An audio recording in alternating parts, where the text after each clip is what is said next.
today is never going to go away. So I'm just so happy for this group, for them sticking together, and for them. We're still playing. There are 8 darn teams left in the country playing, and we are one of them. That's pretty incredible.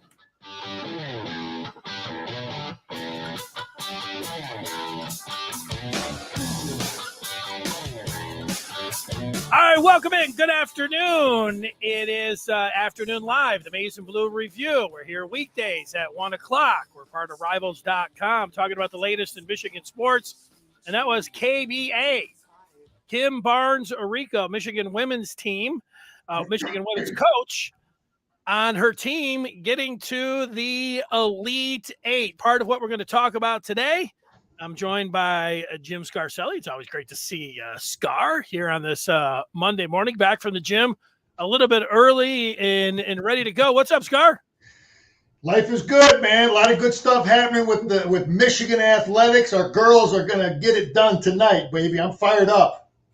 Yeah, we'll talk about them. I was looking, Michigan had played at Louisville earlier in the season and lost by a bunch. The odds makers have the Cards as a 5-point favorite in this one, but when you get to this point and you get this far, you got a chance. They've already made history, so we'll get to more on that. But it's not just the Michigan women's team that is making news, Scar. You've also got the hockey team, and they were able to move on to the Frozen Four last night, which is going to be played in Boston. You see the final up there over Quinnipiac, 7-4. But this was a game. Michigan scored in the first minute of play. They're up 4-0 heading into the third. And if a game's 2-0, I'm watching every thing. It gets to 3, then you're in trouble if you're the team that's behind. It gets to 4, the game's over. So heading into the third period, I thought this one was over. But inside of 7 minutes, one shot for Michigan and Quinnipiac, the Bobcats, made it a game. They got within 1, and they're actually on a power play in the third period looking for the equalizer. So it was not as easy as you might have thought if you saw them up 4-0, then saw the final of 7-4. It was about a hairy 5-10 minutes there. Yeah, that happens you can score fast in hockey. You make a mistake or two, get the power play. I got a lot of buddies that played hockey that are fired up, that are making that trip to Boston. I was going to games for a long time over at Yost, man. I remember going when Giordano was the coach, when they really weren't winning, and Red Berenson got them going, and now Mel's keeping it going. A lot of the hockey guys are really fired up about about Mel and his leadership and the direction of the program. So, yeah, you got the Broncos. We got Western Michigan out there, right? The Final Four. Well, I've got the bracket actually here. We can take a look at it. It was the Gophers. Okay, I'm sorry. Yeah, Western got beat. That's right.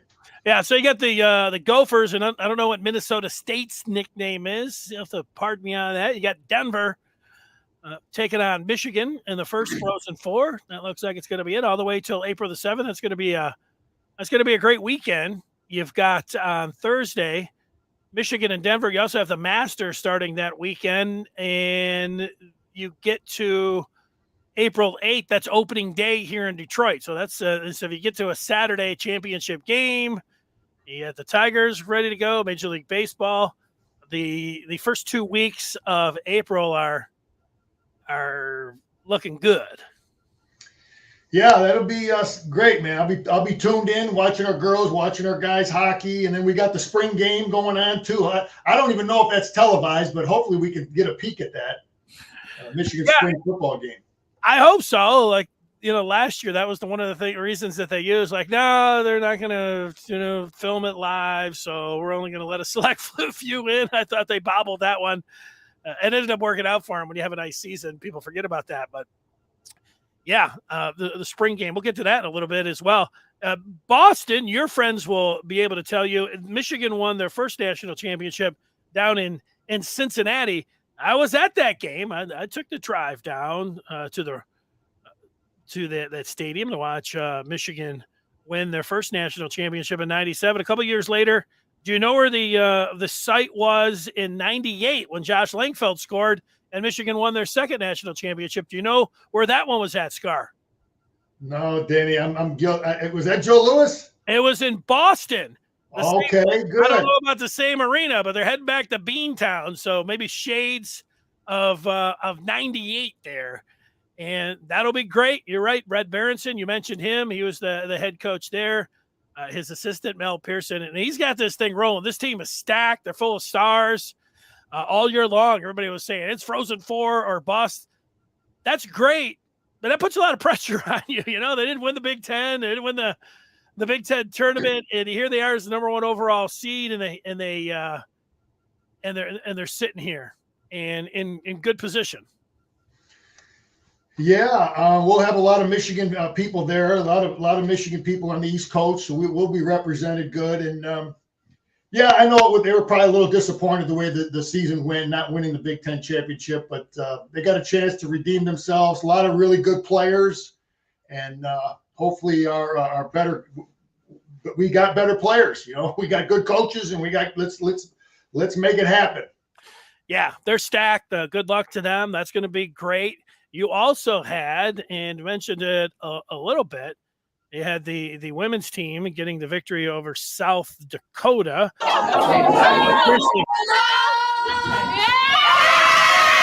you go.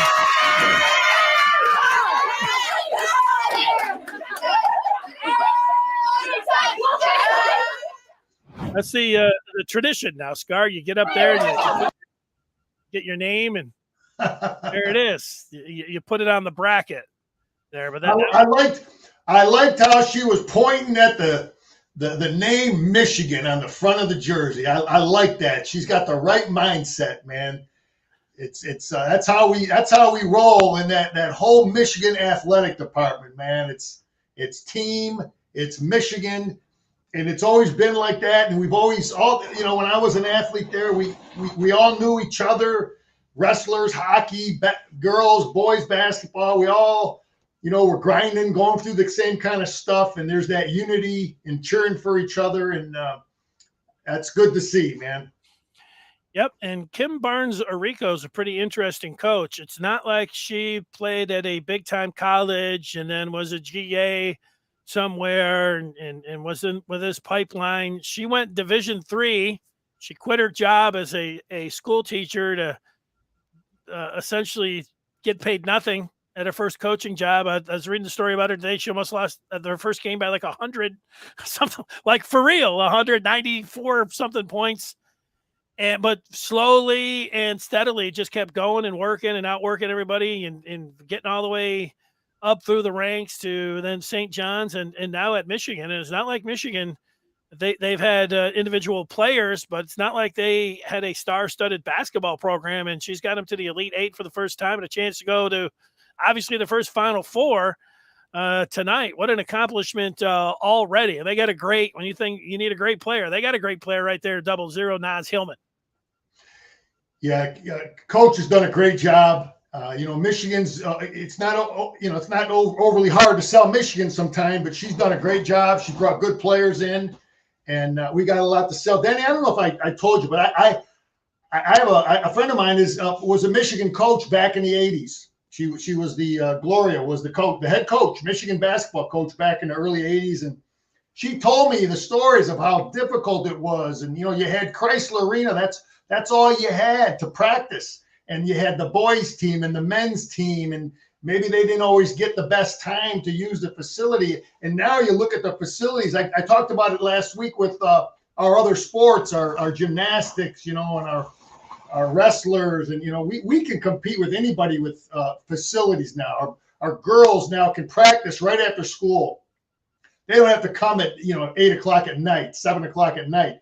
So all this stuff is not by accident. All those little things matter with recruiting, facilities, and Michigan's right there, man, at the top, being able to compete and give our girls a chance to win. These things happen with, a lot of work from a lot of people. Yeah, the facilities are great. Played over at they're having a practice in the, CCRB like they had to back in the day, to split it up with the men. now that they have that practice facility. You know, another thing with the Final Four, the men's Final Four of the weekend, you saw Carolina advancing, and you saw their jump man.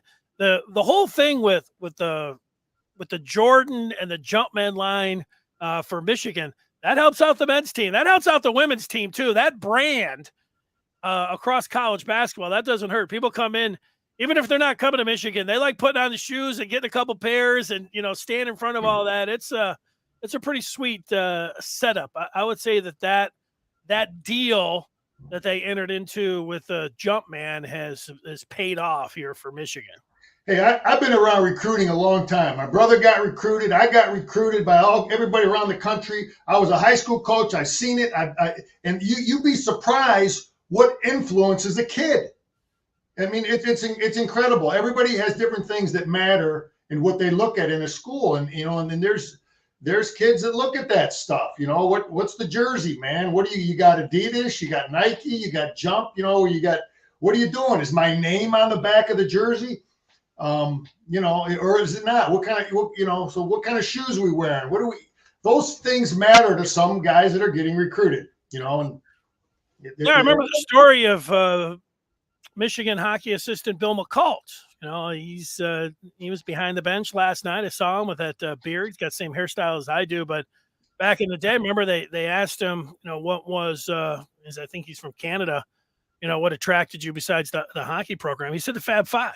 It was the Fab Five, seeing them, and that's what that was the big deal for him. So you never know which sport, whatever it's going to be, but Bill McCult chalked it up to the Fab Five. I'll have to ask him. That was a long time ago.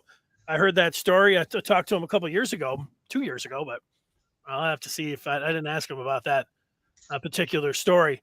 Well, the men's team gets beat by Villanova. Villanova advances to the Final Four. I don't know. Does that make you feel any better if you're a Michigan fan that the team you lost to gets to the Final Four? I don't know. You're disappointed you lost. Villanova's they're a well-coached team. They're a good team. They play smart. Our guys will look at it, and coaches will look at it. And, all those teams that are in there, they're all very well coached. They all got big, athletic, highly recruited players, man. They're Duke. They're all blue bloods. They're all blue bloods. They're all blue bloods. They got the top of the players in the country. You got to bring in the right transfers. I mean, Duke brought in some stud transfers. You got to bring in the right guys, man. Although we're going to transition here into talking about Bo in a second, but all four of those coaches, you got to make great decisions in building your team with freshmen and transfers. Who are you bringing in every year? And those decisions are so crucial. And then you got to be able to X and O. Then you got to be able to scheme. And then you got to be able to hire great assistant coaches. And all four of those guys, they do a lot of good things. And that's what if you want to be there, be a Final Four team and win Big Ten championships on a regular basis, we got to be hitting it on all cylinders, man, because there's good competition out there. Yeah, I wonder how much Juwan Howard being hired by Michigan ended up factoring in. Like Indiana went after one of their favorite sons, and Mike Woodson, a guy who had spent years in the NBA as a head coach, and then Hubert Davis, a Tar Heel. After Roy Williams retires, they could have gone after a bigger name, but they say, hey, let's go with a Tar Heel man, and so to speak. And they went with Hubert Davis, and people might have wondered about that during the year, but see Roy Williams up in the stands and Hubert Davis out there. It maybe factored in. Didn't hurt. Yeah, you got to give one of your guys a shot. I imagine that would always be a strong alumni preference. But the guy's got to win. You still got to win. Because we've been through that with Coach Harbaugh finally got it done. But does that person get a little more patience than the next guy? I don't know. But yeah, there's a trend there. Because hey, Juwan is gonna, Woodson and Juwan and those and Dave, they're all gonna be in living rooms, probably recruiting against the same kids sometimes. All three of them, and who can close the deal out of those three guys?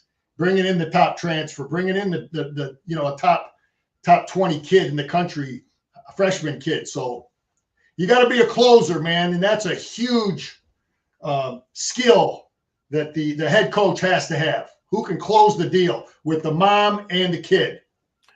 Speaking of Juwan Howard, we will get to him. We'll get to Will Smith and Juwan Howard coming up. KC making the reference from last night's Oscars. I'm sure that most people are fully aware of what happened there. We will talk about that coming up at the end. How about first Michigan basketball? And before we get into, I'll let Scar think about it a little bit. DeMonte Jones indicated over the weekend that he is going pro, so he is not on this list. You see the Valiant management group up there on the screen, VMG. We want to thank them for Valiant Management, U of M, for our top two prizes in the TMBR Survivor Pool.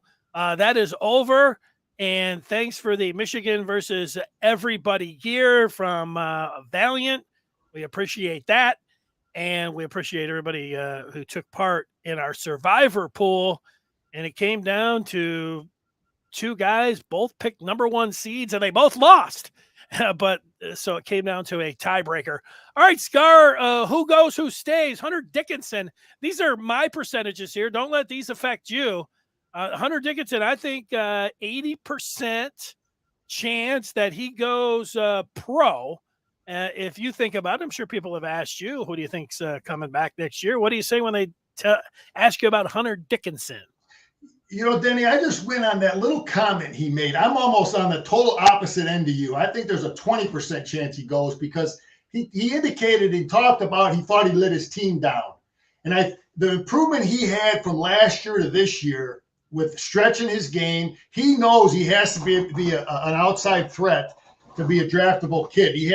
There's not much he could do really athletically to be a better defender. You know, maybe getting a little leaner, but I'm on the other end of that. I think he's coming back. And also, I want to pump up Valiant. You had young Wangler on there. That's good stuff. I got a lot of Valiant gear. I highly recommend trying to get some of the Valiant gear in your wardrobe. So I'm on the other end of Hunter Dickinson, Denny.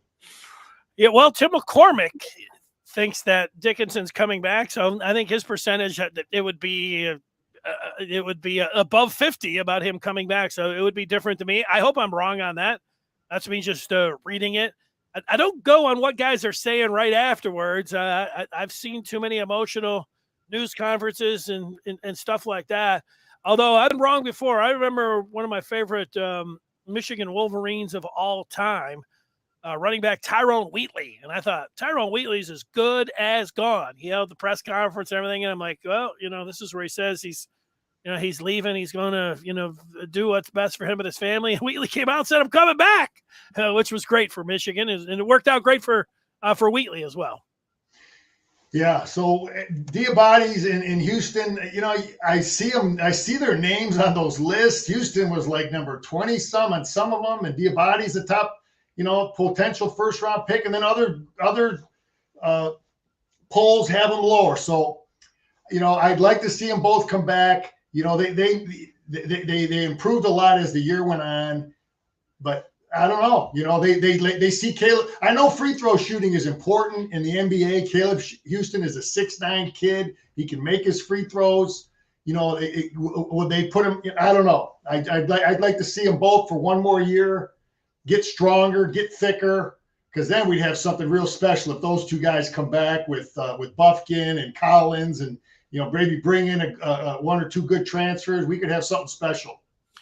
Yeah, I agree with you on that. I wonder because Diabate is from France and Caleb Houston is from Canada. If there's when you talk about the student visas, if these guys are going to be able to benefit from name, image, and likeness, and if they don't, because that was not something that in some other people's circumstances, like David Ajabo, if these guys will be like, who cares if we get drafted? We'll just go to the G League. Now, I don't know. Like Caleb Houston, there was nothing really that he did this year that any team would look at him and say, oh yeah, let's get him into the fold. Other than that, he was very highly touted coming into Michigan. So we'll see on those guys. I hope both of them come back if they do. And, both of them I think could benefit from some strength and endurance. Michigan could be off and running after that, like you say. Yeah. We need to get a good little point guard that can score. Sam Sessions at Penn State. I know we're talking to the big kid at Texas Tech, a 6'7" guy. We need guys that can make threes and stretch the defense and give, so they can't attack Hunter so much. But Juwan will put it together, man. He'll put the right pieces of the puzzle together.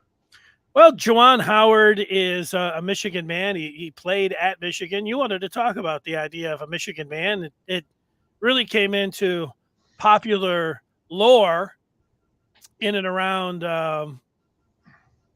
college basketball, really, even though a football coach is who said it was when Bo was an athletic director and Steve Fisher was an assistant, and Bill Frieder indicated that he was leaving to go to Arizona State after the '89 season was over. He said he would stay around and he would still coach the team through the tournament. And when Bo, got that news, Bo came out and said that he was just going to go ahead and let let Bill Frieder go because he wanted a Michigan man coaching a Michigan team, and the rest is history. And Michigan went on and won their first basketball championship. But after that, the Michigan man has been used when you're talking about hiring a football coach or basketball coach. People will say, hey, we want a Michigan man. Yeah, Denny, I remember that speech like it was yesterday. And I think to understand that speech and the way he used it, it's really deep. And I'm going to get into it a little bit. I'm going to talk about Bo for a second. You got to understand Coach Schembechler. The guy had many, many talents, okay? Great evaluating coaches, hired great coaches, brought in and recruited great players. He sized up the right players. He was visionary. He brought Mike Gittleson in before anyone else had a strength coach. He could recruit players and parents. He could X and O with anybody. But one of his biggest strengths, and the guy had multiple strengths, was psychology. The psychology of motivation, motivating an individual, motivating a team. Okay, he was an expert of that. Okay, so when we as players, we heard the term Michigan man, Michigan way of doing things. We heard it on a regular basis. We heard it all the time. So when I heard that speech, there was nothing new for me. I understood the man and how he was always thinking about motivating. Okay, so he was always developing confidence in his team and pride. That we're special. You're Michigan, you're special. You're Michigan, you're confident.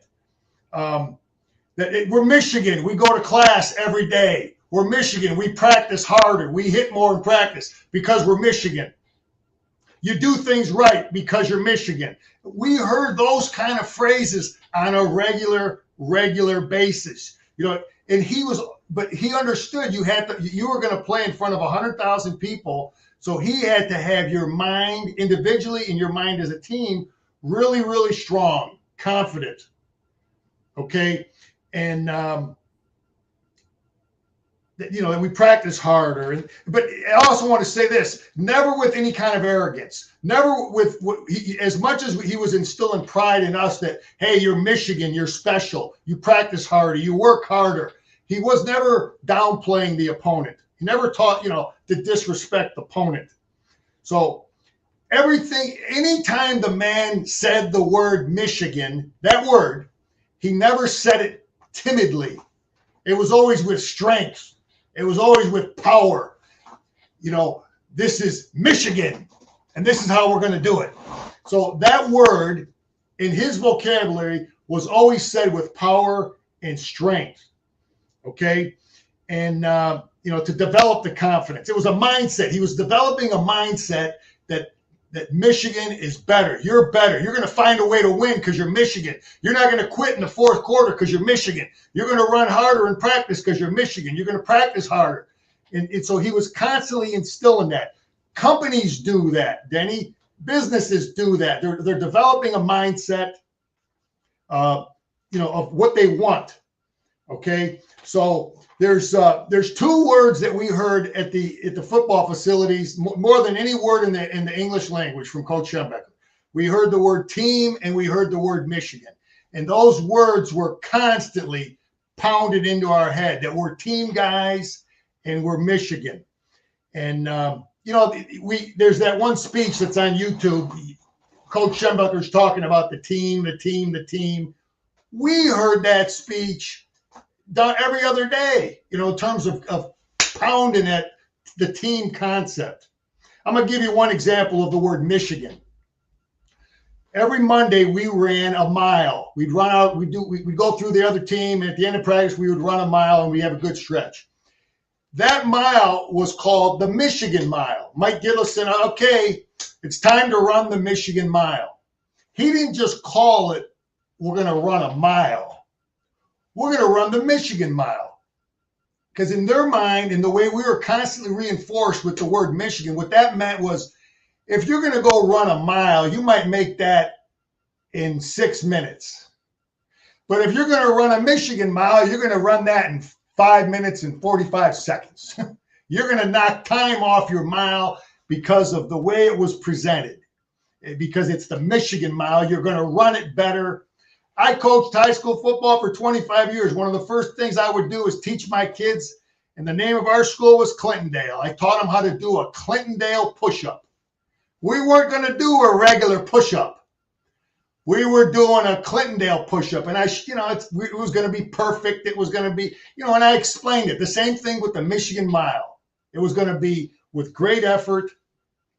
So when Bo gave that speech, when Frieder left town, Bo knew exactly what he was doing. He knew exactly what to say. He knew that he had to do two things. He had to unify that team and build confidence in them, and build confidence because we were kind of unsure, man. We just lost our head coach. Bo put that to rest right away, man.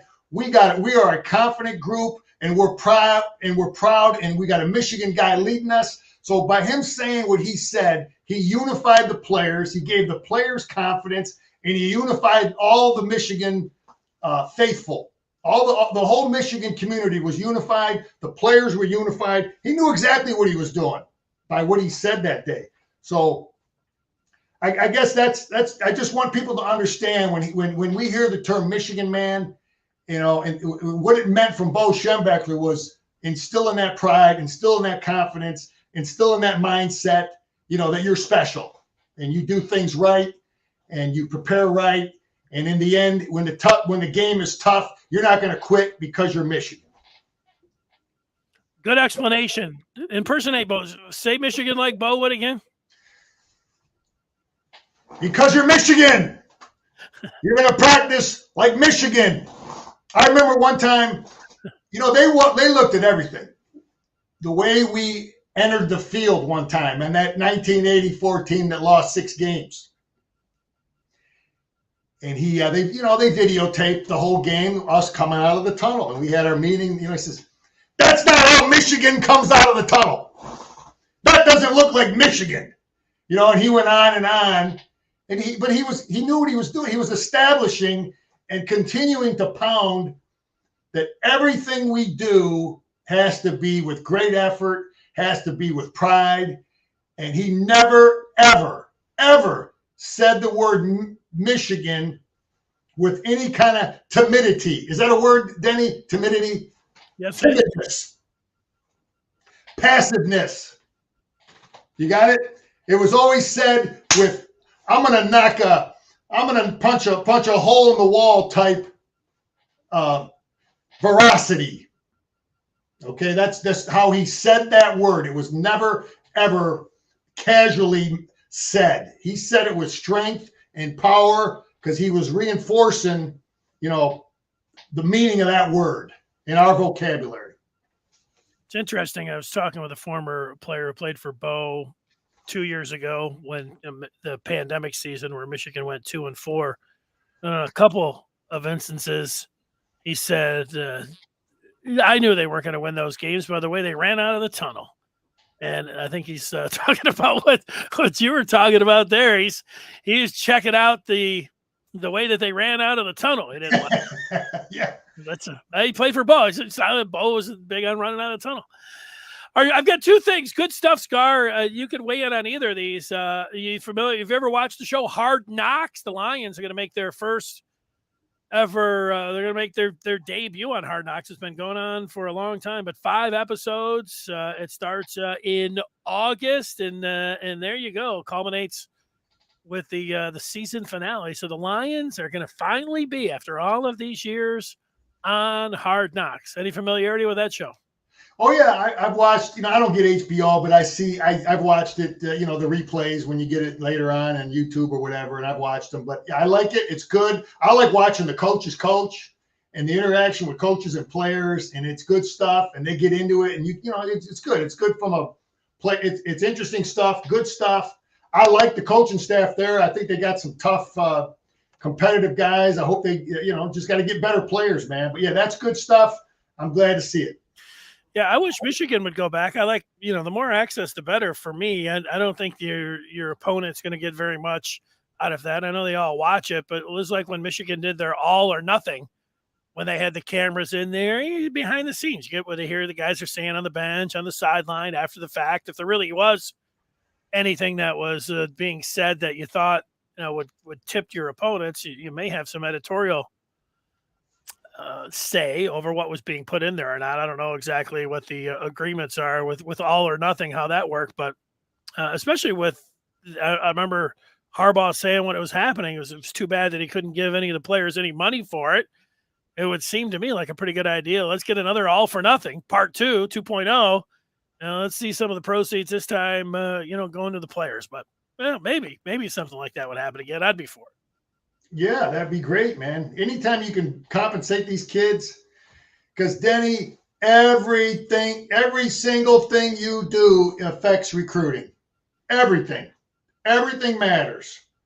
So yeah, we got to be on the cutting edge of everything. We got to take care of our players, and it matters. You want to recruit against Ohio State and Notre Dame, boy.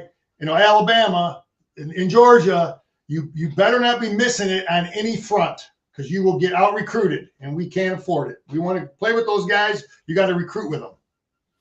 All right, let's do it. All right, and Scar, last night, here it is. You may not have watched the Oscars, but you may have heard about it.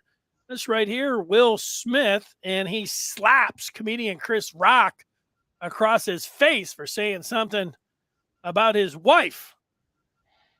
And the question is, and this is the question that everybody is being asked this morning, do you think it was staged? The Oscars are getting quite a bit of coverage off of this, and you can fall into the category of there's no bad publicity. They're certainly getting tons of publicity off of this. But do you think that Will Smith smacked Chris Rock on purpose, and this was not a stage? It took place on a stage, but do you think this was a staged event or not? No, I don't think it was staged. No, I think he just got upset, man. Listen, I've listened to all type of comedians, and I saw Don Rickles in person a long time ago, man. He attacked everybody. I knew what I was getting to when I went in there, though, and but I don't think it was staged. And comedians gotta, it's a tough job to do. How far can they push it? And I just I don't like violence in those kind of situations. Got to try to find another way to do it. But it's just not a good look for our. Listen, I'm a retired teacher, Denny, retired teacher coach, and everything is always, we're trying to teach how to solve problems without violence. So. That's my view on it. How can we solve some problems without resorting to violence? So, yeah, there might be some other part of the story that we don't know here with these two here.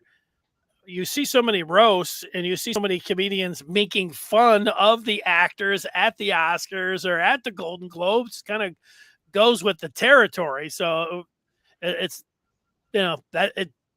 From that part, if it was just, I keep seeing people like reenact or show the video, the blow by blow for real, and how Chris Rock was like leaning in, and that Will Smith was laughing after. And if that was it, and we didn't have anything else, but when Will Smith was out there in the crowd, and he was saying, get your get her name out of your mouth and all this kind of stuff. It was awkward. It seemed real to me. So I'm with you on that.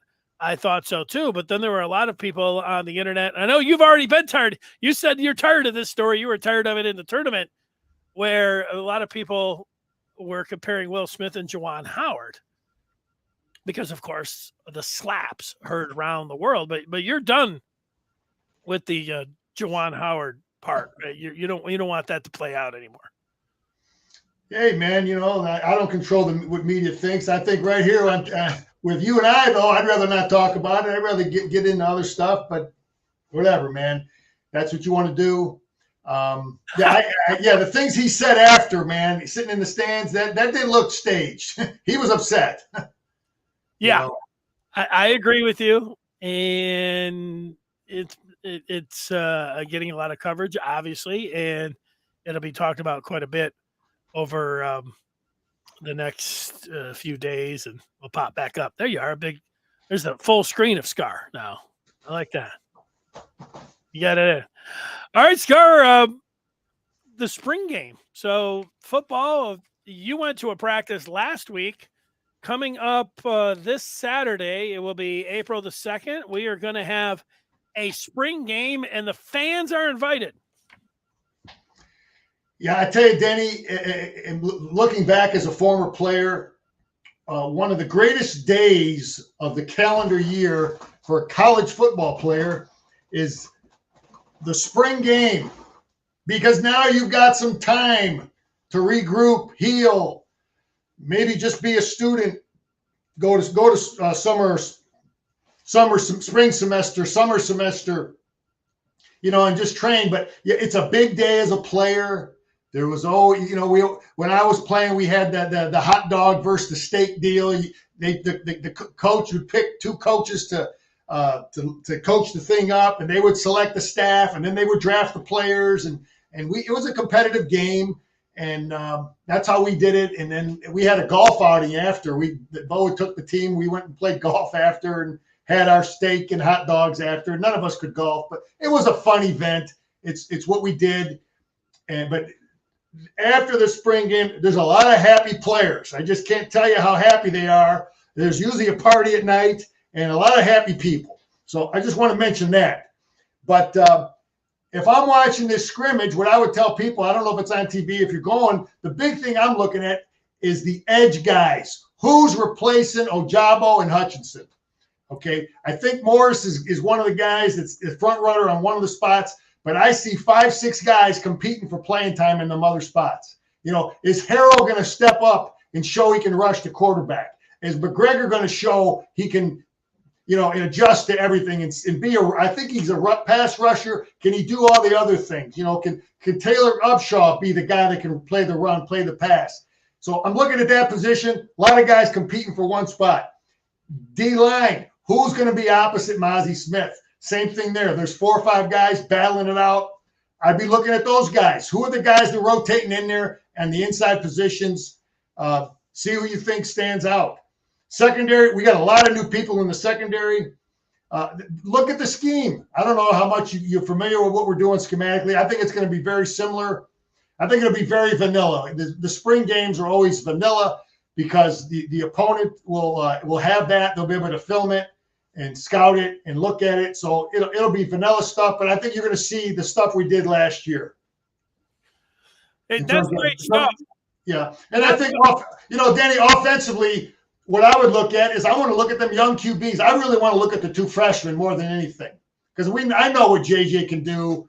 The other kid, the transfer. I want to look at those 2 young quarterbacks. I would really focus on them. And who's our third running back?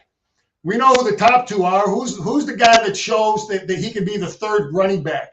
Because there's going to be a lot of competition there. Tight ends, who's the third tight end? We know we got the 2 back. Offensive line, I think center is a lot of competition at the center position. The highly recruited kid is going to compete against the transfer kid. But who are the top 10 offensive linemen? That's what I'm going to be looking at. Who are the top 10 guys that's going to be able to rotate in and get some playing time? And then these young receivers, man, let's see if who can make plays. because, you know, a lot of guys can make plays in practice, but the spring game is the one time there's fans there. You really want to play well in the spring game. It's going to carry a little more weight than just a normal scrimmage. So, you know, who's making plays, who's making catches, and who's doing those things. And then I'm going to be looking at scheme. Are we doing anything different schematically? But I think our foundation is set offensively. We are what we are now. And I think we are what we are in defense too. But I'll be looking at a little tweaks schematically on both sides of the ball. Well, there's good news and bad news for me as I see it. The good news is they're not playing the game today because this morning it said it felt like 5 degrees, and right now it says it feels like 14. Too bad the game was not being played this Wednesday where I see a high of 63 degrees, but on Saturday right now, a high of 47 degrees. So around 40 degrees could be worse, but you know, you hope for the 50s, but the 40s might keep that crowd. If it was in the 60s, that crowd might be 40,000. I think if it was in the 50s, I would think, 30,000. That the temperatures are going to be in the 40s. That sounds like about 15,000 to me. So that's my read on the situation. Call it fair weather fans if you want. That's how I see it. Well, I tell you, Danny, winning a Big Ten championship, there'll be a lot more people out there than there would have been in the past. There's a lot more people rocking the Michigan, the maize and blue. We see it everywhere. I don't know if you're noticing the difference. I go to Walmart and I see a whole lot more Michigan gear. And we keep winning basketball, football, girls, hockey. You're going to see more and more Michigan gear around town. Well, and they didn't have one last year, so that might play into the attendance as well. All right, Scar, you did a great job. Got a final thought? No, good luck to the girls. Good luck to the boys. And go see that game. So go see that game Saturday. Support the Wolverines. Go Blue.